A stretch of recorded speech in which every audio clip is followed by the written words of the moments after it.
देश भर में इंतजार हो रहा था पहलगाम हमले को लेकर के सरकार क्या स्टैंड लेती है। लेकिन बड़ी खबर निकल करके सामने आई। राहुल गांधी के आगे एक बार फिर से नरेंद्र मोदी की सरकार ने सरेंडर कर दिया। बार बार बीजेपी के नेता नरेंद्र मोदी राहुल गांधी का मजाक उड़ाते रहे, लेकिन आखिरकार देर सवेर ही सही नरेंद्र मोदी की सरकार को राहुल गांधी के आगे नतमस्तक होना पड़ा है, झुकना पड़ा है। और एक बार फिर से एक बड़ा मौका आया है। राहुल गांधी ने जो एजेंडा सेट किया, राहुल गांधी देश भर में विदेश में घूम घूम करके जिस बात को कहते रहे, आखिरकार नरेंद्र मोदी की सरकार को मानना पड़ा, झुकना पड़ा। और आज सरकार की तरफ से पहले नरेंद्र मोदी की अध्यक्षता में बैठक हुई और उसके बाद में सरकार की तरफ से आधिकारिक तौर पर ऐलान किया गया कि नरेंद्र मोदी की सरकार देश में जातिगत जनगणना कराएगी, जातीय जनगणना कराएगी। यह अपने आप में बहुत बड़ी जीत है राहुल गांधी की। अब इसके पीछे क्या नैरेटिव है, किस तरीके से नरेंद्र मोदी फायदा उठाने की कोशिश करेंगे, क्या राहुल गांधी के एजेंडे पर बीजेपी को झुकना पड़ा तो इससे बीजेपी वो बैकफुट पर चली जाएगी, या बीजेपी अब भी माइलेज लेने की कोशिश करेगी। यूपी का चुनाव भी सामने है, पंजाब का चुनाव भी सामने है और उसके बाद में 2029 का चुनाव भी सामने है। राहुल गांधी जातिगत जनगणना पर बीजेपी से कितने नंबर खींच पाएंगे, लोगों को ये मैसेज, ये संदेश दे पाएंगे कि देखिए मैंने बार बार हर मौके पर आपकी आवाज उठाई। देश भर में विदेशों में जाकर के, अभी राहुल गांधी अमेरिका में थे, अमेरिका में जाकर के जातिगत जनगणना का मुद्दा उठाया। भाजपा के तमाम लोग, भाजपा के तमाम समर्थक राहुल गांधी का मजाक बनाते रहे और आखिरकार आज नरेंद्र मोदी की सरकार को सामने आकर के इस बात को स्वीकार करना पड़ा है कि हमारा सामाजिक ताना बाना राजनीति के दबाव में न आए। जातियों की गणना एक सर्वे के स्थान पर मूल जनगणना में ही सम्मिलित होनी चाहिए। इससे यह सुनिश्चित होगा कि समाज आर्थिक और सामाजिक दृष्टि से मजबूत होगा और देश की प्रगति भी निर्बाध चलती रहेगी। आज दिनांक 30/4/2025 के दिन प्रधानमंत्री श्री नरेंद्र मोदी जी के नेतृत्व में राजनीतिक विषयों की कैबिनेट समिति ने यह निर्णय लिया है कि जातियों की गणना को आने वाली जनगणना में सम्मिलित किया जाए। राहुल गांधी ने जिस तरीके से जातिगत जनगणना के मुद्दे को उठाया, जिस जोर शोर के साथ में उठाया, अलग अलग मंचों पर उठाया, आज भाजपा ने उस चीज को स्वीकार करने का काम किया है। एक तरीके से भाजपा ने राहुल गांधी की इस मांग के आगे डर से कहें या फिर यूं कहें कि सोच समझ करके राजनीतिक नफे नुकसान के चलते फैसला लिया कि हम जातिगत जनगणना कराएंगे। मेरा आप लोग इंसल्ट करना चाहते हैं, आप खुशी से करिए, आप रोज करिए, मगर एक बात मत भूलिए, जाति जनगणना को हम यहां पास करके दिखाएंगे। अब सवाल यही है कि कांग्रेस पार्टी राहुल गांधी की इस बात को कितना लोगों के बीच में ले जा पाती है, कितना लोगों के बीच में राहुल गांधी की इस बात को कांग्रेस पार्टी ले जाकर के वोट हासिल कर पाती है कि देखिए ये जातिगत जनगणना जो करवाई जा रही है नरेंद्र मोदी के द्वारा, ये प्रेशर राहुल गांधी की तरफ से बनाया गया। वरना 11 साल से नरेंद्र मोदी है।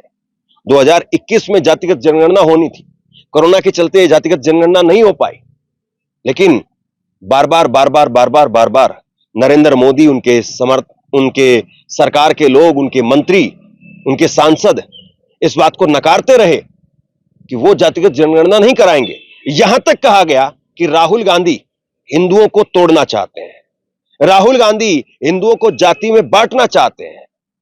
लेकिन राहुल गांधी टस से मस नहीं हुए। जितना मर्जी उनका मजाक बनाया गया, लेकिन बार बार वो इस बात को दोहराते रहे कि मोदी जी को जातिगत जनगणना तो करवानी पड़ेगी। जाति जनगणना हिंदुस्तान का एक्सरे। सरकार आएगी, हम जाति जनगणना का काम शुरू कर देंगे। जाति जनगणना से हिंदुस्तान के सब लोगों को पता लग जाएगा आप कितने हो और आपकी हिंदुस्तान में कितनी भागीदारी है। दूध का दूध, पानी का पानी हो जाएगा। जातिगत जनगणना एक तरीके से अगर आप कहें तो आजाद भारत में पहली बार होने जा रही है। इससे पहले अंग्रेज करवाते थे जातिगत जनगणना। अंग्रेजों ने पहली बार 1881 में देश में जनगणना कराई। उसमें जातिगत जनगणना के हिसाब से भी आंकड़े दिए, लगातार होती रही।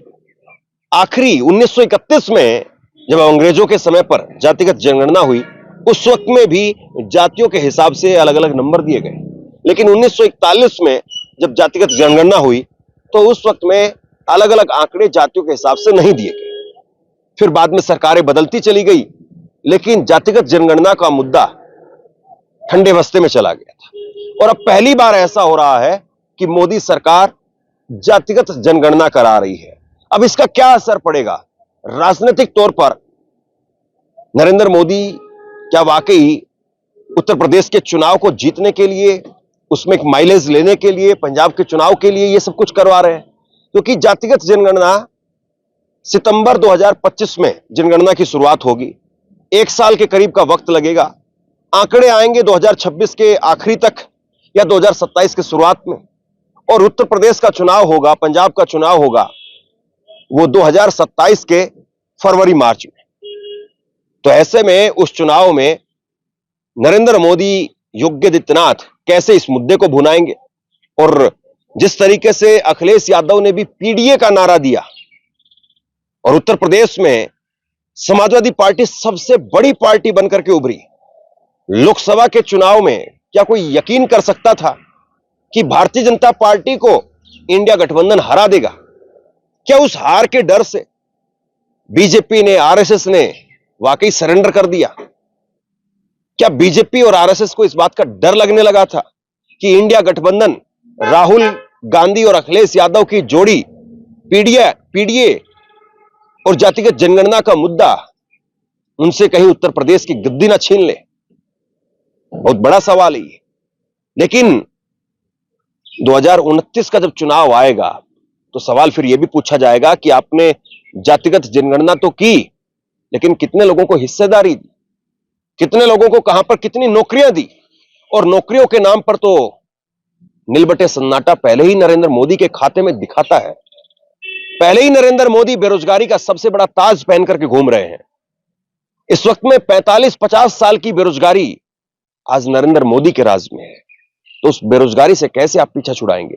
और उस बेरोजगारी में भी सबसे ज्यादा पिछड़े, अति पिछड़े, ओबीसी वर्ग के लोग जब दिखाई देंगे तो नरेंद्र मोदी जवाब क्या देंगे? ऐसा नहीं है कि नरेंद्र मोदी ने कोई बहुत बड़ा मास्टर स्ट्रोक चल दिया है। हालांकि कहने को यह भी कहा जा रहा है कि 1 नेशन 1 इलेक्शन के लिए भी, परिसमन के लिए भी, जब सीटों का फिर से बंटवारा होना है, फिर बदल होना है, विस्तार होना है, तो उसमें भी, और महिला आरक्षण के लिए भी जातिगत जनगणना जरूरी थी। इसलिए नरेंद्र मोदी को मजबूरी में यह करवानी पड़ी। लेकिन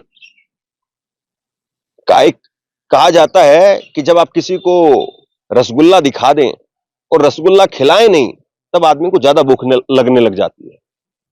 यानी जातिगत जनगणना आप करवा देंगे, जातिगत जनगणना के आंकड़े आप जारी कर देंगे, लोगों को पता चल जाएगा कि कितने दलित हैं, कितने ओबीसी हैं और कितने सामान्य वर्ग के लोग हैं। और उसके बाद में जब आप उनको नौकरियां नहीं देंगे, उनको हिस्सेदारी नहीं देंगे, उनकी भागीदारी सुनिश्चित नहीं करेंगे, तो यानी रसगुल्ला दिखा करके आप वापसी लेकर चले गए साहब, तो फिर वो लोग पानी निकालते वक्त देर नहीं लगाएंगे। वो सरकार का पानी निकाल देंगे, तेल निकाल देंगे सरकार का। क्योंकि आप किसी को बता करके छोड़ रहे हैं। ये एक तरीके से भूखे शेर के मुंह में निवाला डाल करके वापस निकालने वाली बात हो जाएगी साहब। और भूखे शेर के मुंह में निवाला डालना और निकालना, ये अपने आप में एक बड़ा आत्मघाती हमला होगा, एक बड़ा आत्मघाती कदम होगा। तो ऐसे में सरकार क्या कैलकुलेट कर रही है, नरेंद्र मोदी कितना कैलकुलेट कर रहे हैं चीजों को, और इसका कितना माइलेज ले पाएंगे, कितना फायदा उठा पाएंगे, ये तो वक्त बताएगा। लेकिन एक बात फिर से साबित हो गई कि जिस नेता को आप पप्पू बताते थे, जिस नेता को आप पप्पू साबित करते थे, जिस नेता को आप ये कहते थे कि वो सीरियस पॉलिटिक्स नहीं करते हैं, कितनी सीरियस पॉलिटिक्स और आपको चाहिए? आप कोरोना में राहुल गांधी के फैसले के आगे झुके। राहुल गांधी ने कहा था कि आप संपूर्ण देश में संपूर्ण लॉकडाउन आप लगा रहे हैं, गलत है। नरेंद्र मोदी ने इस बात को नहीं माना और एक झटके में रात को 8 बजे टीवी पर आकर के कह दिया कि संपूर्ण देश में संपूर्ण लॉकडाउन लग रहा है। और बाद में सरकार को खुद से फैसला करना पड़ा कि डिस्ट्रिक्ट वाइज कलेक्टर, डीएम ये सब फैसला लेंगे कि कहां पर जरूरत है लॉकडाउन लगाने की, कहां नहीं है। अलग अलग जोन में, ग्रीन, येलो, रेड जोन में लोगों को, क्षेत्रों को बांटा गया। कोरोना के समय पर, चीन के मुद्दे पर, आर्थिक इकोनॉमिक पर जिस तरीके से राहुल गांधी ने कहा एक बड़ा सैलाब आने वाला है, उस मुद्दे पर तकरीबन हर बड़े मुद्दे पर, नोटबंदी को लेकर के सरकार को 2000 रुपए का नोट वापसी लेना पड़ा। इतनी बड़ी ऐतिहासिक सरकार अपनी उपलब्धि जिस चीज को बता रही थी, नोटबंदी नोटबंदी नोटबंदी, राहुल गांधी ने उसी वक्त में ट्वीट करके कहा था कि 500 रुपए का, 1000 रुपए का नोट बंद करके 2000 रुपए का नोट लेकर के आना और यह दावा करना कि हम काला बाजारी बंद कर रहे हैं, हम काला धन पर लगाम लगाएंगे, यह मूर्खतापूर्ण फैसला है। और उसके बाद में सरकार को, नरेंद्र मोदी को, जो कहते थे कि कांग्रेस ने 70 साल में क्या किया, उनको 7 साल में ही अपना चलाया हुआ खुद का नोट वो बंद करना पड़ा। कितनी बड़ी हार है। और आप कहते हैं कि वो राहुल गांधी पप्पू है। राहुल गांधी को राजनीति का पता नहीं है, मुद्दे कौन से उठाने चाहिए पता नहीं है। लेकिन आप बताइए कितनी बड़ी राहुल गांधी की राजनीतिक तौर पर जीत है कि आप इतना बड़ा नैरेटिव चलाते रहे, लोगों में एक व्हाट्सएप यूनिवर्सिटी के जरिए हजारों करोड़ रुपए लगा करके ये मैसेज पहुंचाया गया कि राहुल गांधी देश को तोड़ना चाहते हैं।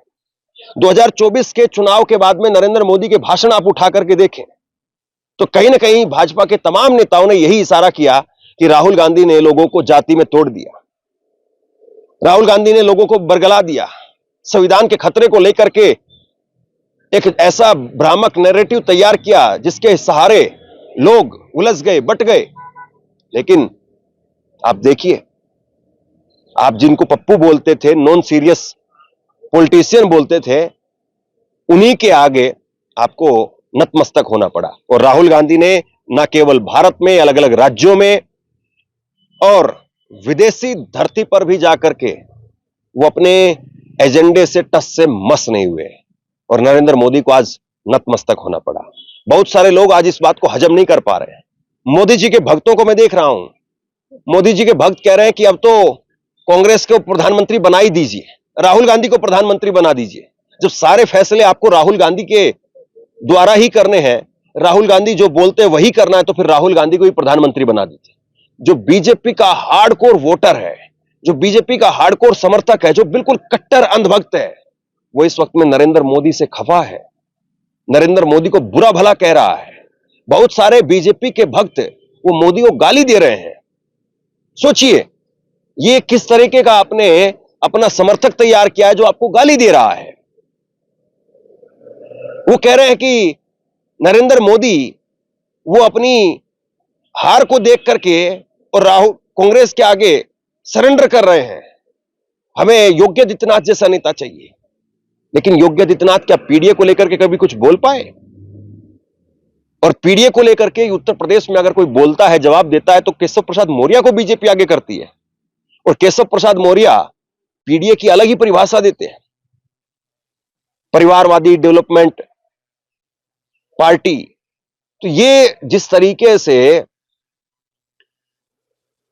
राहुल गांधी हो या उत्तर प्रदेश में अखिलेश यादव हो, बीजेपी को एक जो जोर का झटका लगा, तो कहीं ना कहीं बीजेपी को शायद इस बात का डर रहा, इस बात का इल्म हुआ कि ऐसा ना हो कि कहीं हमारे हाथ से 2027 में उत्तर प्रदेश चला जाए। और अब बिहार के चुनाव में बीजेपी इसकी पूरी कोशिश करेगी।